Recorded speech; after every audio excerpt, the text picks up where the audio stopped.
In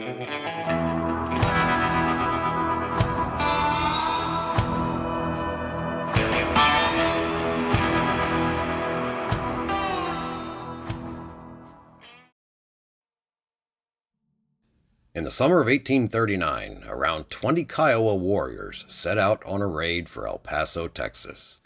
On the way, they were ambushed by Mexican militia at a place known as Hueco Tanks in the Chihuahuan Desert of western Texas. This place was a rocky mountain outcrop of caves and crevices surrounded by desert. The Kiowa took refuge in the natural labyrinth from the numerous soldiers hunting them, and they could hold out here indefinitely, but the problem with this position was there was no water or food to be found in this part of the natural complex. They only had what little supplies they were carrying when they were attacked. After a few days, the warriors resorted to licking the walls of the caves to try and absorb the little amount of moisture that was found on them. The Kiowa could hear the Mexican soldiers and their horses moving about and above their sanctuary as the siege wore on to 9 days.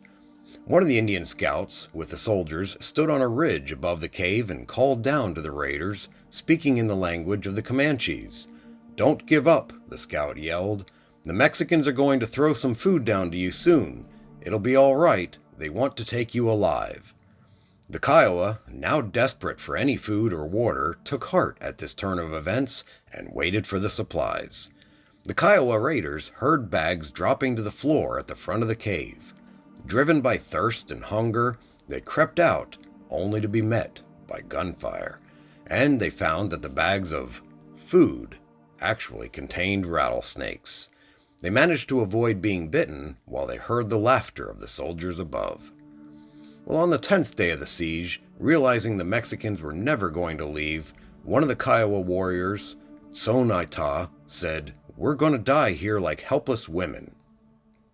He went on, "If you're willing to die like women, there's no help for us," he said. "Let us get out of this foul place and die in the open like men and warriors." Well, his words stirred the warriors, and that night they made a plan for escape.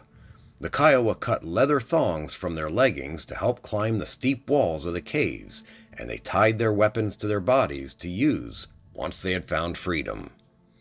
All but one of the Kiowa managed to climb the walls of the caves.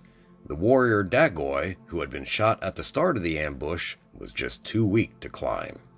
He said his goodbyes and proceeded to quietly sing his death song and waited for the end. Once the warriors were at the top of the caves, they could see the soldiers' campfires burning in every direction. They silently crept over the rocks in the direction of their homeland when a shot rang out and the warrior Conate went down. He was shot in the side. Surprisingly, though, no other shots were fired, and the warriors quickly left the area carrying the wounded Conate. After 24 hours of trekking through the desert, they reached a hill where they had left spare horses and supplies, guarded by 2 boys when en route to the aborted raid on El Paso. After 11 days alone in the desert, the 2 boys were as happy to see the warriors as the warriors were happy to see the supplies and the horses. The replenished group pushed on towards their homeland, but it became apparent that Conate would not survive the trip. They left Conate next to a spring. His wound was infected, and he lay shivering with fever on the earth floor. As he drifted in and out of consciousness, he could see a wolf nosing about the area, and he knew that before long he would be killed and eaten as he was too weak to defend himself. As he woke once more, he realized that the wolf was lying next to him and was licking his wound. For 4 days the wolf would return every night and leave the next morning, as if standing guard over the wounded warrior. Well, on the 5th night, under a full moon, Conate heard horses approaching. The wolf left as the riders approached, and 6 Comanche warriors rode up to the wounded Conate, sent by their Kiowa cousins to bring back his body. The Comanche cared for Conate for a few days until he was well enough to travel. The wolf didn't return that night, and he never saw that wolf again. After days of riding, Conate rode with his rescuers into his home camp.